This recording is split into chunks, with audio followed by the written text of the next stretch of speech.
Welcome to the program. Geopolitics and technology, that intersection is a huge part of what we talk about in this program because that's where some of the big trends in the world intersect.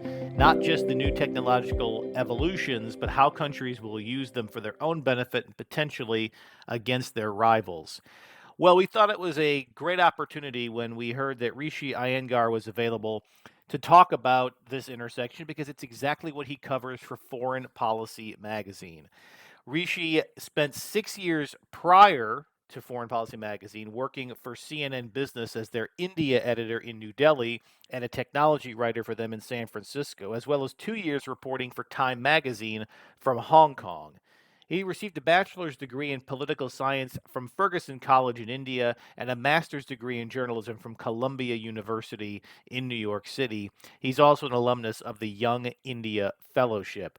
So his coverage of geopolitics and technology for Foreign Policy magazine includes coverage of the rivalry between China and the United States, which we wanted to dive into in this conversation in particular. As it pertains to everything from cybersecurity and cyber defense, critical infrastructure protection, when we think about artificial intelligence and the advancements that each country can make, both in the civil use as well as potentially in military uses. And we also wanted to discuss other areas of rivalry and the AI race, how China is approaching it, how the United States is approaching it, how the Europeans sit back and observe both of these powers as they try to put regulation in place for it. And this is going to be such an important topic for some time to come because we know that there are breakthrough technologies that can allow a society to advance significantly, both in the private sector and potentially in the public sector, for both peaceful and potentially for kinetic uses.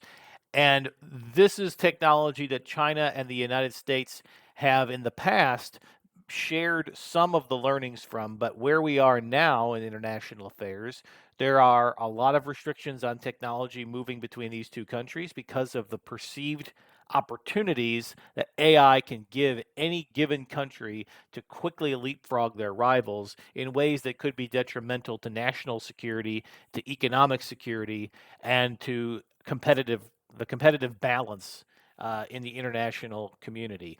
So, Rishi is a great reporter who has talked to many people on both sides of this issue, on both sides of the Pacific, I should say, as well as looked at it from a more global perspective beyond the US and China.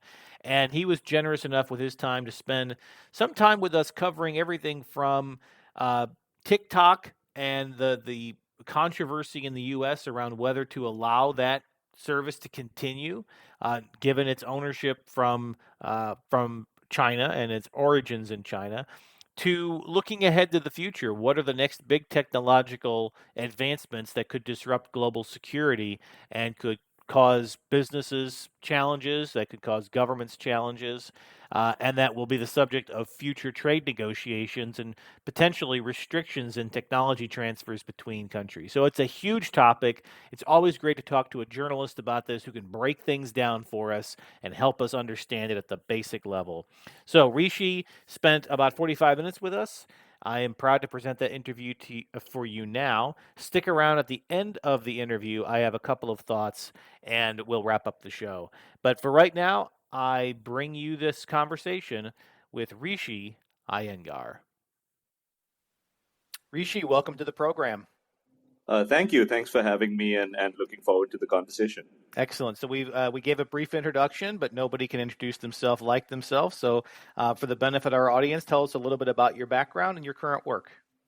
Sure, absolutely. So currently, I am the global technology reporter for Foreign Policy magazine. And what that entails in practice is it kind of runs the gamut, looking at how Washington, but also the world is thinking about technology and how technology is playing a larger and larger role in geopolitics, whether that's semiconductor chips, whether that's artificial intelligence, cyber defense, cyber security. I've been a working journalist for a little over 10 years now. A lot of that has been spent covering business and tech, maybe it's about 70% of it. But I also reported from Hong Kong for a couple of years, reported from India, where I grew up for 3 years, from New Delhi, with CNN. And I've been in foreign policy about a year and a half now.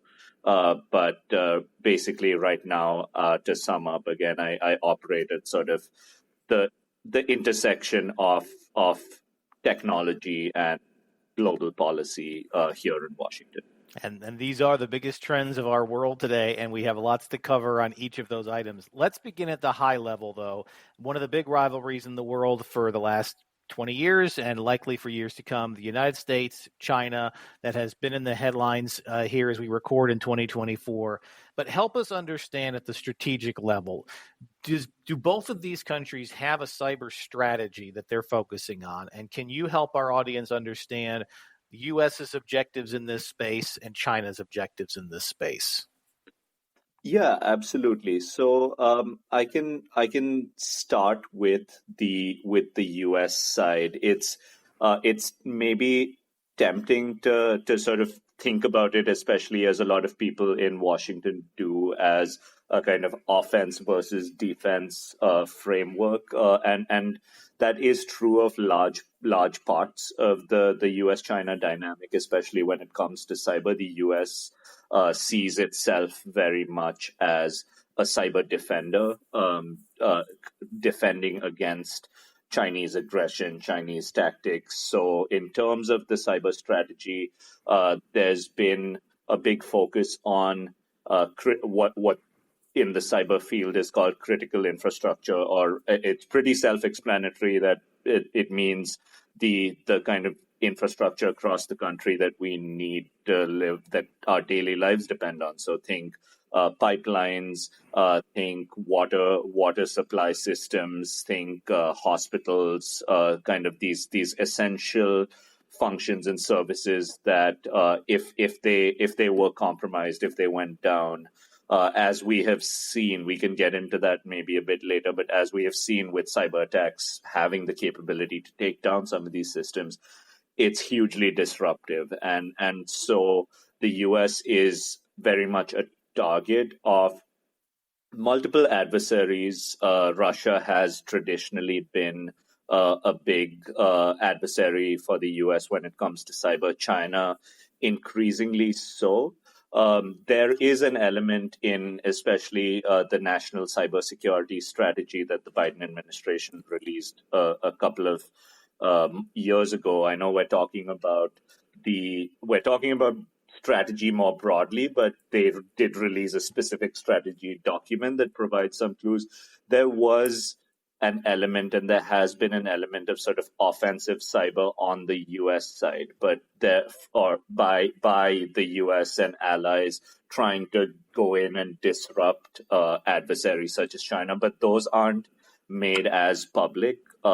China doesn't really make them public. It may sometimes accuse the U.S. and others of conducting cyber operations, but it's more of a treated as sort of an open secret, or in more vague terms that yes, we do conduct offensive cyber operations from the U.S., but the details of those are a little bit fuzzy. Now on the China side, I think there is a long history, and the U.S. and its allies. Again, you can't really talk about the U.S. without talking about allies in the West and elsewhere in East Asia and other places. But the U.S. and its allies have gotten much more proactive about naming and shaming China in a way where they will make public details of these cyber attacks maybe much earlier in the process, as soon as they're able to attribute.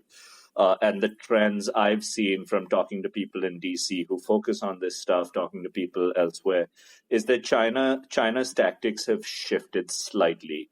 In the past, it was China would be very much more covert. They'd still be found out, but the goal of their cyber operations was mainly espionage. It's kind of stealing proprietary information, intellectual property, sensitive government information, kind of taking that and using it for sort of espionage purposes, but not really doing much in an overt sense. And the shift that seems to have happened in the last few years is that China is positioning itself much more to be a disruptive cyber actor. So there was last year there was the U.S. government revealed a group called Volt Typhoon, which it attributed to Chinese cyber actors, a kind of hacking group, if you will, that had been found in several parts of U.S. critical infrastructure, including in Guam, for example, the island off the coast, the Pacific island that functions as a key base for the U.S. military. And the term they use is pre-positioning, where China is kind of essentially what that means is China is lying in wait to carry out these disruptive attacks. Now, the disruptive attacks on infrastructure previously have mainly been associated with Russia, a few with Iran, where like the big one that most of the audience will probably have heard of because it was so disruptive is the Colonial Pipeline hack of 2021, just months after Joe Biden came into the Oval Office, which took down a lot of cut off gas supplies. And I think that was the first sort of tangible glimpse that the general population got of how disruptive a cyber attack can be, because you see people lining up at gas stations, you see people struggling to get this very basic thing, and it's like, okay, wow, there's someone sitting behind a keyboard on the other side of the world did this and made this happen. So I think China has been there hasn't been anything majorly overt in terms of disruption from China yet, like at the scale, especially of the Colonial Pipeline attack. But the change in tactics is something that the cyber defenders here in the U.S. Officials at the U.S. agencies who keep an eye on this stuff, and there are several of them. That is kind of what they're preparing for, and that is sort of what the landscape looks like when it comes to China. So as we talk about individual aspects of the relationship when it comes to technology between the U.S. and China, AI has to be top of that list. I'm curious how, from the U.S. policy position, the strategic choices that they're making on how they want to view China in this space. Clearly, there are economic rivals. Clearly, there is some military rivalry, one would think, as both try to apply this technology. But it seems like the U.S. is taking this extremely seriously, that they view it as a serious long-term threat globally. So from the folks that you've been talking to in the reporting that you've done, how do you view this relationship in that dimension, that AI dimension, about technology sharing, about restrictions, and is there an assessment on the U.S. side of what China's end goal is for using AI technology in a potentially military application? Yeah, I think this our whole conversation today is I guess a lot of it is fundamentally about the U.S. China competition, and everything you can kind of, to an extent, name your topic or name your area, and very similar dynamics apply across the board, whether it's AI, whether it's semiconductor chips, whether it's cyber, which we just spoke about.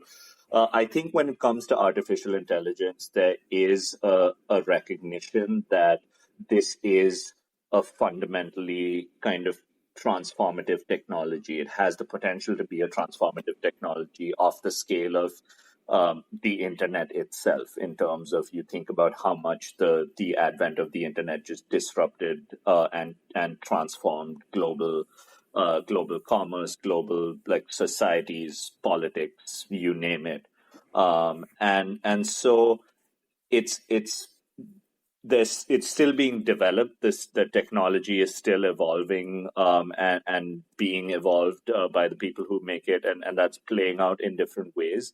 I think at a high level, the US is definitely intent on quote unquote winning the AI race against China, although it's hard to, that's still kind of an abstract concept because it's hard to pinpoint exactly what winning looks like. But essentially, the ethos underpinning it is that whoever has the best technology in this day and age is going to win. It's not so much about, it's not as much about tanks and guns and bombs and fighter jets.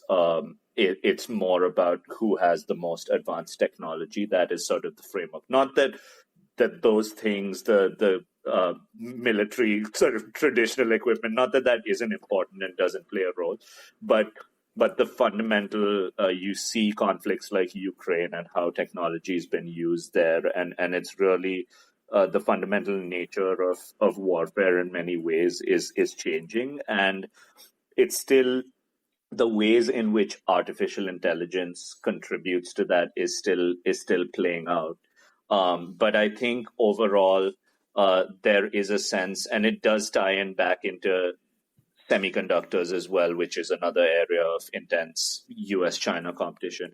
In order to train these AI models effectively, you need advanced chips. And in October of 2022, the US announced a series of export controls, or sort of a curb or a ban on the export of certain advanced chips and chip technologies to China, aimed at slowing down their semiconductor ecosystem and their industry, but also that plays into the artificial intelligence. It's what in the field they call compute, which is the computing power that you need to train these AI models effectively.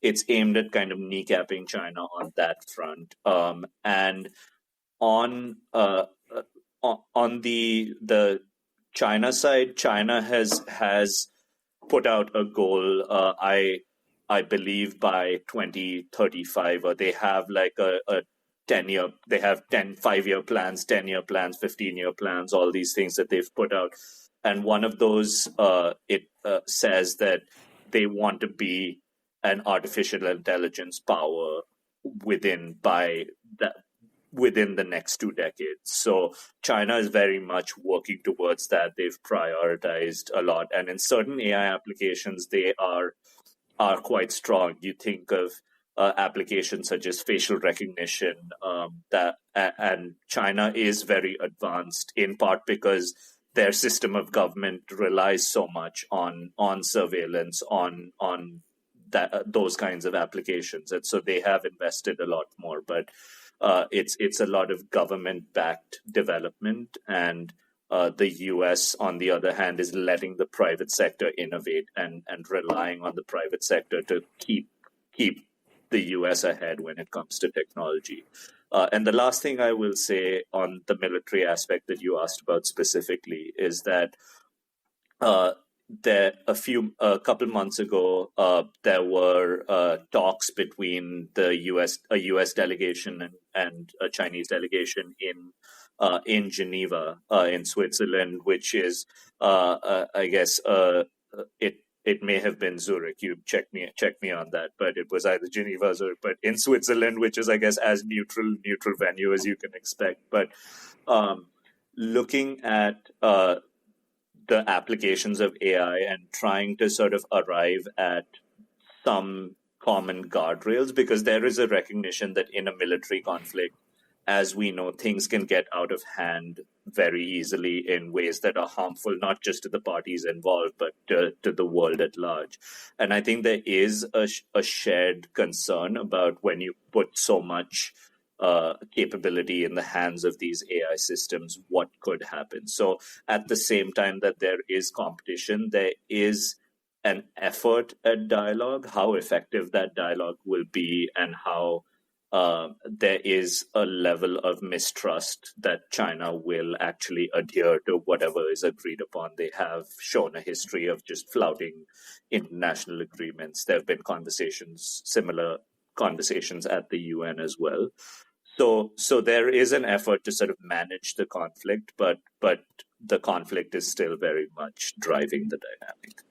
So you mentioned one of the strategic imperatives from the U.S. is restricting access to the technology that underpins AI systems and AI tools. Does China have an alternative to the United States where it could seek to source those tools, those materials, those technologies?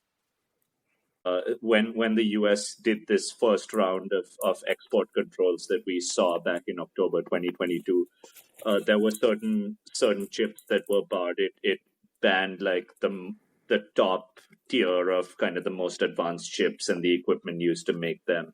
And Nvidia was selling some other chips to China, and then a year later, so last year, the U.S. expanded the chips the definition of the kinds of chips that were subject to export controls, and Nvidia had to, and certain other companies had to sort of change tack again. But there is a goal that, like, okay, we will respect these guidelines, whatever. We will respect what the U.S. government puts in place. But if we have chip varieties A, B, C, and D, and you tell us we can't sell A, we'll still continue to sell B, C, and D to China. If you cut off B, then okay, we'll still. So the threshold keeps changing. So companies, in a sense, are still eager to be connected to the Chinese market, and so I think China is trying to sort of find workarounds in that sense, where it's like, okay, if we can't get super advanced chips, we'll buy way more of less advanced chips and sort of try and achieve the same computing power. It's a little bit more of a workaround, may not be as effective, but that's what they're trying. They're also trying to develop their own. They have. I mean, 10 years ago, there was much more sort of give and take between the US and China, and kind of more access to technology.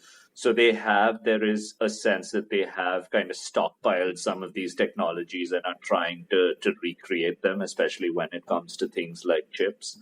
And there have been phones from companies like Huawei that came out last year that were made with sort of indigenous designed and made in China chips. So you're seeing signs of China trying to ensure that self-sufficiency. And then China has some friends. I mean, China is still the most advanced if you think about sort of the China-Russia partnership that's deepening. But at the same time, there are ways for so-called third countries that are maybe not subject to sanctions in the same way. So some of the Central Asian countries, you've seen a dramatic spike in exports to Russia, which is subject to a lot of these sanctions as well. And some of them, there are ways for this stuff to kind of make it into China, even if it's subject to export controls. And the phrase I've probably heard most in DC when it comes to any kind of policy, but particularly this kind of tech policy, is whack-a-mole.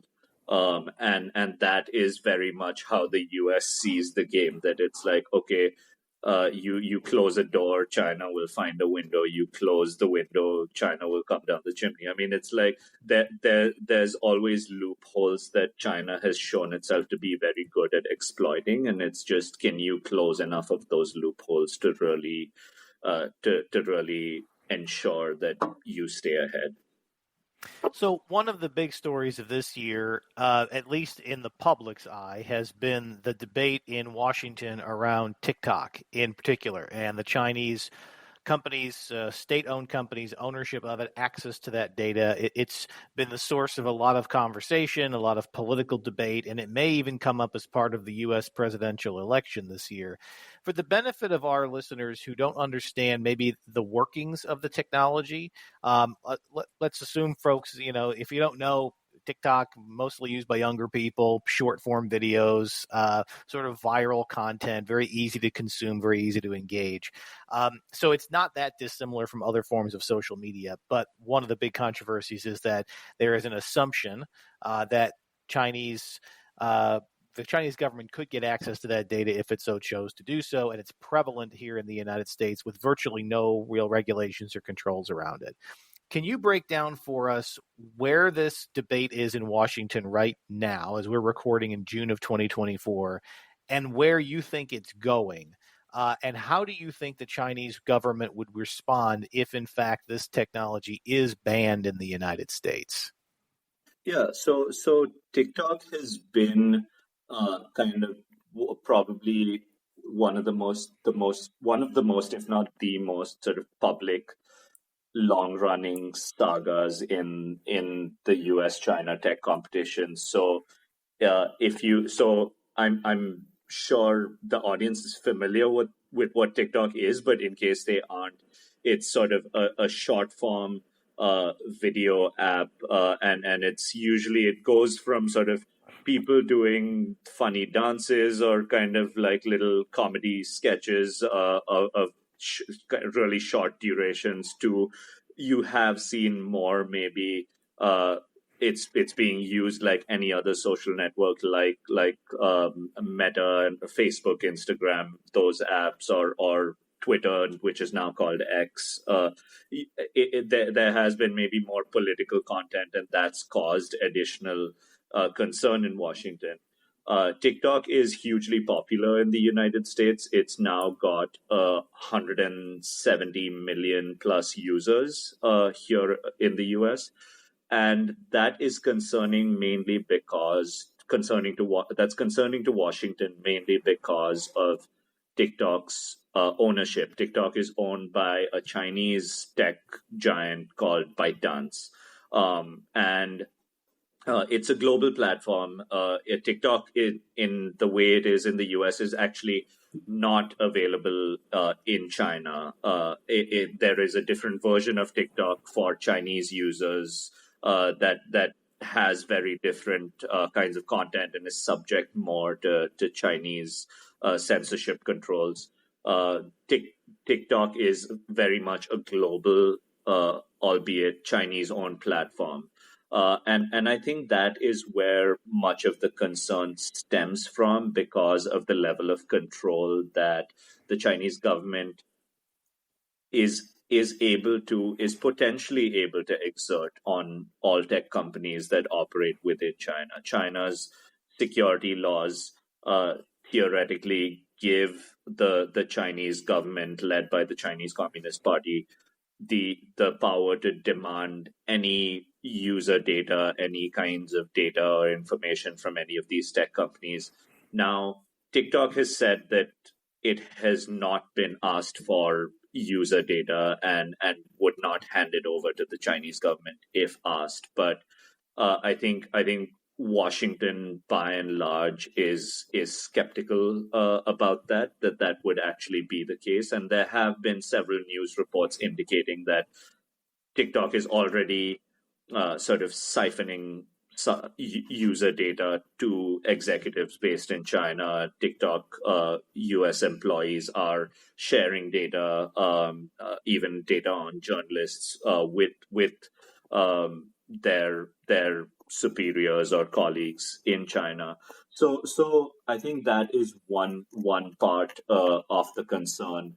The other part is the popularity itself, where if you have a platform that's owned by is owned by China and potentially beholden to the Chinese Communist Party. Again, I'm careful to use the word potentially because there are elements of this that have been borne out, but there's also there hasn't been a huge smoking gun. There have been maybe smaller smoking guns like I described, but in that sense, the fear is that TikTok could sort of control its algorithm or tweak its algorithm in a way to really disrupt American society and sort of share certain messages that influence the American public, especially TikTok's user base skews much younger. So it's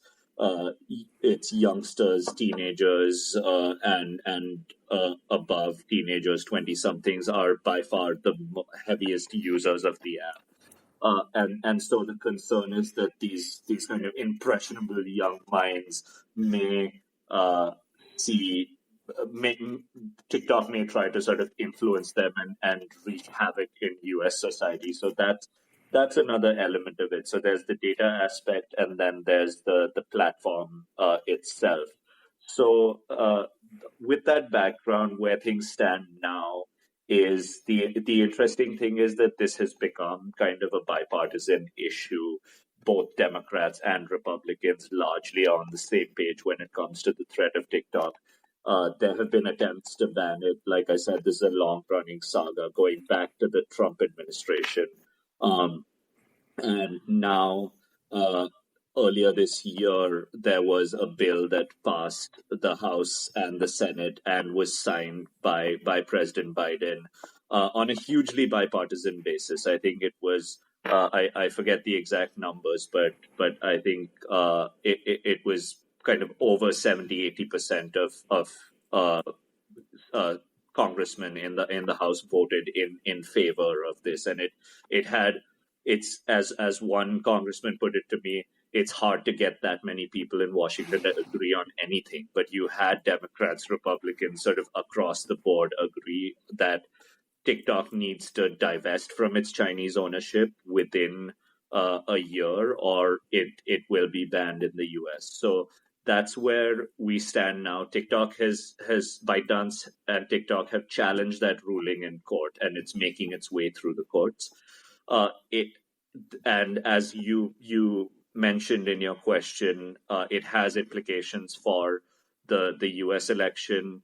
One, because of what happened in the last U.S. election. So President Trump, in his first term, did ban TikTok by a sort of executive order, but then a court found that unconstitutional, and then the Biden administration came in and undid it. And this is almost certainly, TikTok is not going to get banned before the November election. So depending on the result of that election, it's kind of TikTok's strategy seems to be to sort of push back very publicly, much more than they have in the past, and tie it up in litigation and wait for the result of the election and see what a new administration might do.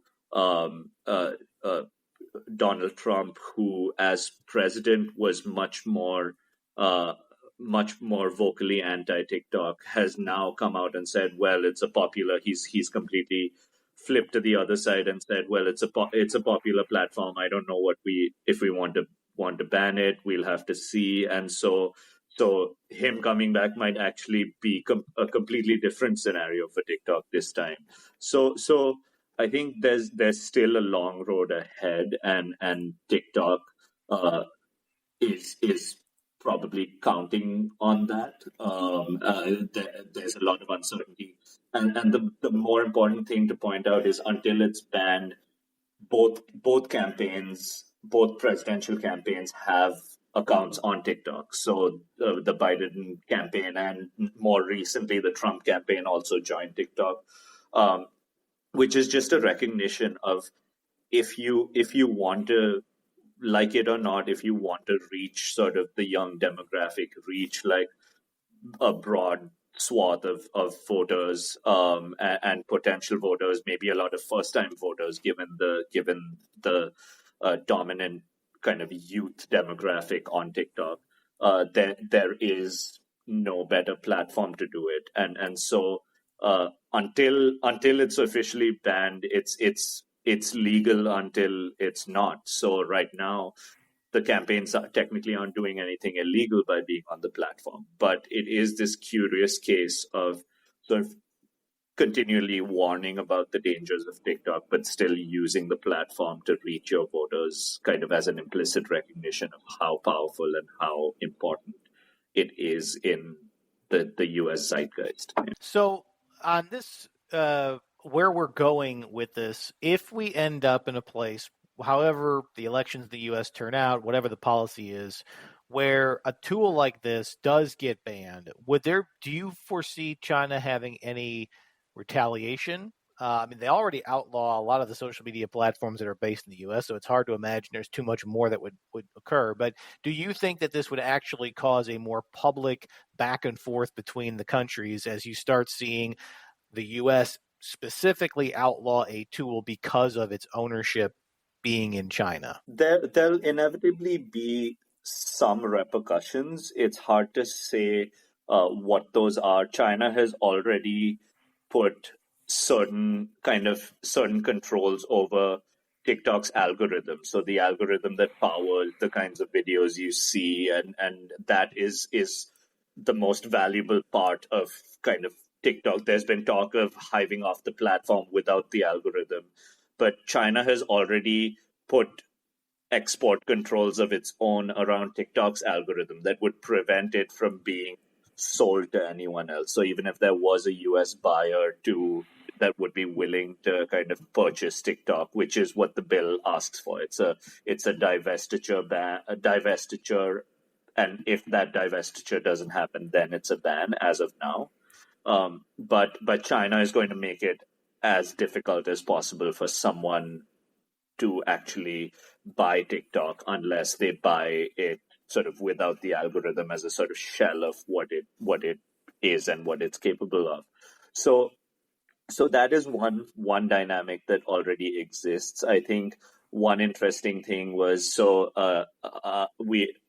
Nathaniel Fick, who is the U.S. State Department's, he's their first ever State Department ambassador dedicated to sort of cyber and tech issues, and he was with the Secretary of State in China recently, and he said something in a briefing with reporters that I found interesting. He said that China notably did not bring up TikTok. So in those meetings, there were a lot of, as we've spoken about, there are a lot of other issues around tech that are important to China, like say semiconductor controls, the cyber front.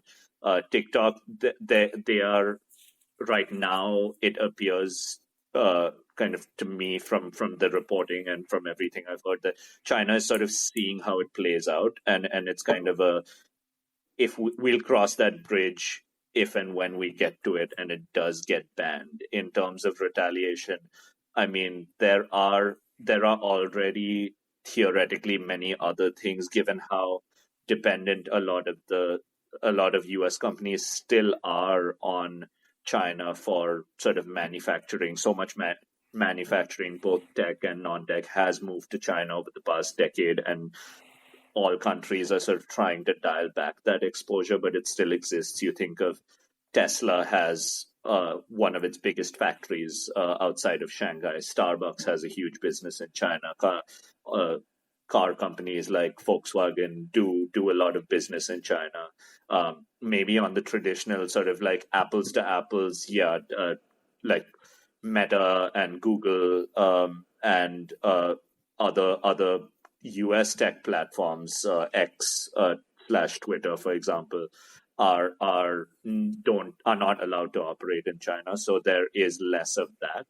But there are ways in which China could retaliate against other US companies, or it could cut off supplies of things like, say, critical minerals, which China controls a large part of the processing power for that, things like lithium that are essential for electric vehicle batteries, for example.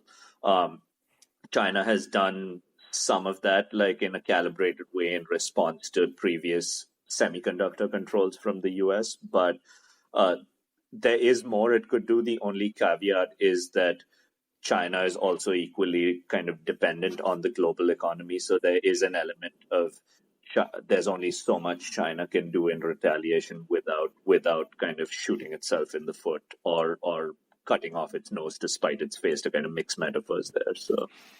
So to expand this globally a little bit, every country in the world has to interact with these two large behemoths. So we've been talking about China and U.S. in a bilateral way.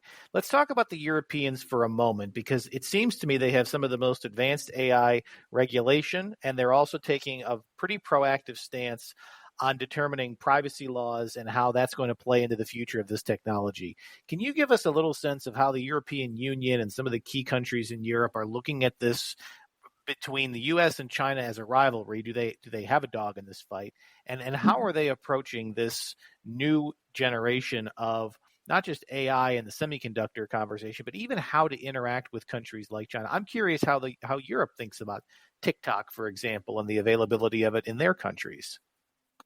Yeah, I think so. The one thing it's important to remember maybe is that or one thing it's important to remember is that Europe is sort of a federation of 27, 28 states. So it's a collective of countries, which makes its governance, its policy making slightly different in a way where the EU does set its kind of continent-wide policies, but also individual countries have also set their own policies. So you have a spectrum of countries within the EU that maybe have closer relationships to China. So, for example, the Chinese President Xi Jinping was in Europe last month, or he was in Europe fairly recently, and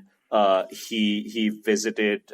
He went to France and Serbia and Hungary, and so some of those are overtly sort of more friendly to China. Some are, maybe like France, are still very much a power in the EU, and influential, but are still maybe more open to talking to China. Germany has a lot of links with China that I think everyone is, and this is especially true of Europe and the EU. They're trying to figure out exactly where they stand. On the surface, obviously, it skews much more to the US side. There is a close relationship there.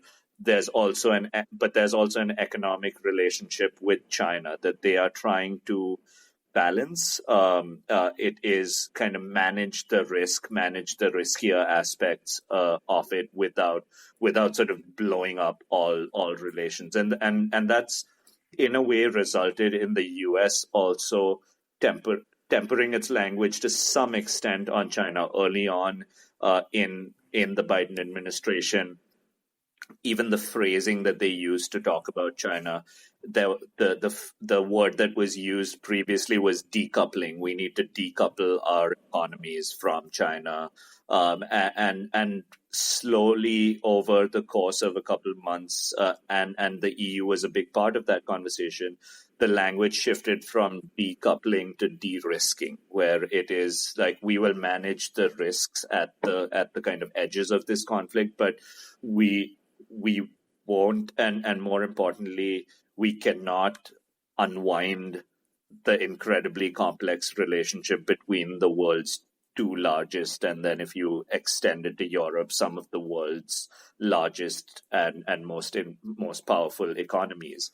But you have seen Europe has always seen itself on these tech issues as kind of a leader in regulation, if not in development. So you look at the Global Data Protection Regulation, or GDPR, which dictated how European data was used by these European user data was used by these tech companies, which became a model for many other countries to follow. And you see the Europe passed its AI Act earlier this year, the first piece of sort of broad AI legislation. And the US doesn't necessarily agree with all aspects of that, but when Europe tends to be a first mover in this tech regulation, it becomes almost a template for other countries to follow. On things like TikTok, I think Europe so far they have a couple of new pieces of legislation called the Digital Markets Act and the Digital Services Act that basically govern how big tech players and big tech platforms treat their users within Europe and the kind of guardrails they are subject to. So under those, TikTok is very much subject to those. It's being treated as any other big tech platform so far. So not different from, say, Instagram or Facebook or Twitter/X. And so it's, but within that, there are some concerns in some quarters in Europe about the TikTok's Chinese ownership, for example, or how that might be used. But it's playing out much more slowly. But you do have signs. For example, there is the EU has started an investigation into Chinese EVs or electric vehicles that are sort of flooding the European market and looking at whether they flouted kind of European subsidy rules. And so Europe is slowly but surely kind of turning some screws on China and aligning more with the US, but it's not a full-throated kind of adversarial picture as it may be in Washington. So, two last questions here as we come to the end of our time together. So, one is on the policy for countries where AI is used in a military capacity. So let's just say that and this may very well have already happened, whether it's in the Middle East or in Eastern Europe, where one country uses its cyber capabilities in an offensive manner against another nation. And there has to be, in theory, some sort of a response. In the kinetic sense, this was always thought of as a proportional response. But at some point, cyber becomes physical. Cyber becomes kinetic. Something that may have begun online and disrupted someone's software ultimately caused such harm that a country may decide that it needs a truly hardware military response. Is there a policy that's internationally discussed, agreed to? Are there any terms of engagement when it comes to cyber warfare about when it crosses the line from a cyber on cyber attack into something more conventional? Not that I'm aware of. So what I will say is I think everyone is still, you're right in the sense that those lines are very much blurring. We saw in Ukraine where cyber attacks on the Ukraine power grid, for example, were accompanied by kinetic attacks, and the lines between those two are very much blurring. There are some efforts for example, in the UN has been deliberating this global cybercrime treaty, and which is more about crime than about in a military context, but it sort of tries to set a framework for how cyber and the physical realm intersect and what is treated as the kind of red line. It's in terms of how countries engage. There is you'll see. I mentioned Ambassador Nathaniel Fick earlier, and you have sort of more. The U.S. has a goal of having a cyber trained, like a cyber attaché, effectively in every U.S. embassy around the world by the end of this year. So you see that happening kind of individually, bilaterally on the cyber front. There are things like the US-led counter ransomware initiative, which ransomware is what happened to Colonial Pipeline, where they essentially, hackers will compromise your system and won't unlock it unless you pay a ransom. So more than 60 countries have signed on to that. You have things like a global coalition on spyware that basically prohibits how countries use kind of this software to spy on their citizens.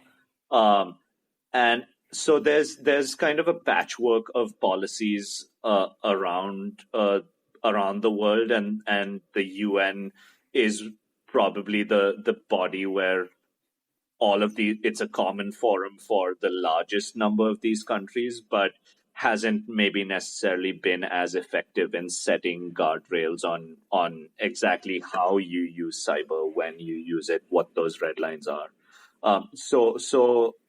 It's that there is progress being made, and everyone's thinking about it, but it's still very much kind of overlapping policy sort of circles and groupings of countries that are trying to set the rules of the road. There's and at the end of the day, countries are kind of going to be driven by their fundamental national interests. So it's about sort of managing conflict in a way that it doesn't escalate to a truly sort of catastrophic level. So one of the great benefits of talking to a journalist is that you're constantly asking questions, thinking of new stories, exploring around every corner. So give us a sense of some of the questions that you are pursuing in the coming weeks and months on the foreign policy front. And what's something out there that maybe is not making news today that you are keeping an eye on and that you're asking questions about that we in the public should be maybe thinking about? Sure, absolutely. I mean, all these, I often kind of half joke, or the elevator pitch for my beat that I've refined over the last year and a half of doing this particular beat is I divide it into sort of three large buckets and maybe one small bucket. So the three large buckets are artificial intelligence, semiconductors, and cyber defense, cybersecurity, cybercrime, kind of the cybers, as it were.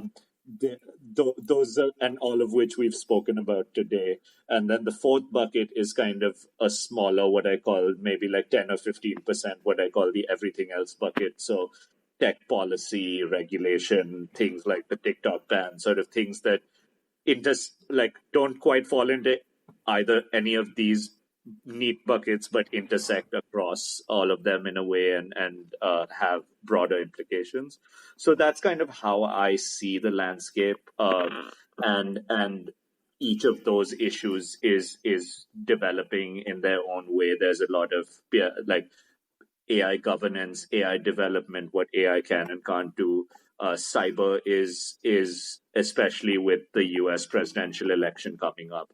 Will we see major cyber attacks or influence operations by these adversarial countries to try and disrupt the election process? That's a big concern here in Washington as we get closer to the actual voting, and it's something I'm keeping an eye on. I think the one thing that I wouldn't say it's not being talked about, but it's kind of being treated here in Washington as the next thing on the horizon that we need to deal with is quantum computing. So I'm not going to try and explain quantum computing to the audience in 30 seconds, but essentially the quantum, like it's quantum physics applied to supercomputing in a way that could potentially break all like the internet encryption as we know it. And so a lot of governments and even our day-to-day lives rely on encrypted information. And so when we're not there yet, and there's varying things you'll hear from people in the industry about how close the day is when that encryption is broken. But it is something that governments are thinking about, sort of quantum proof algorithms, encrypting it in a way that quantum computing cannot break it. And that is something we'll see continue to play out. There's like for AI, everyone's probably heard of ChatGPT and these chatbots. That was kind of the eureka moment where AI came into the public consciousness, and it wasn't just something that software engineers or kind of Silicon Valley insiders talk about. It became it. So quantum computing hasn't had that moment yet, but that is kind of what everyone's looking out for. And I'm trying to. It's the one thing I'm probably like trying to keep an eye on and keep my head around, get my head around just because it's so complex. But that is the one thing I would kind of pinpoint. Excellent. Well, I'm sure the easiest way to keep up with your work is a subscription to Foreign Policy Magazine. But if folks would like to follow you and your work, are there any particular social sites that you're active on, or a website, or anything else we should refer people to?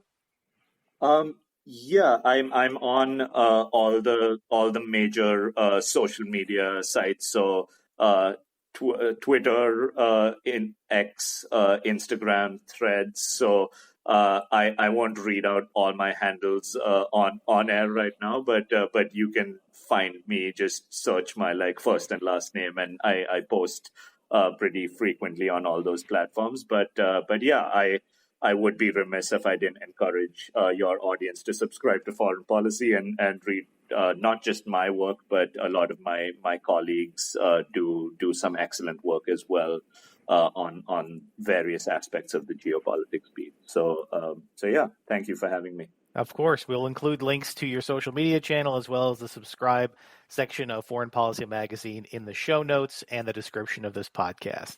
Thank you so much for taking time to join us today. It was a very insightful conversation, and we look forward to having you back again as these topics continue to evolve.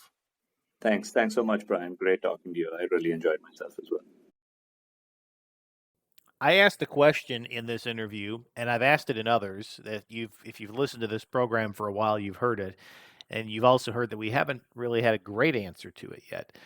But it is the question of proportional response. So we know that in a military sense, if a missile comes flying into your country, destroys a building, whether it's civilian or military, there's going to be a response to that. And international norms dictate that there should be some proportional response.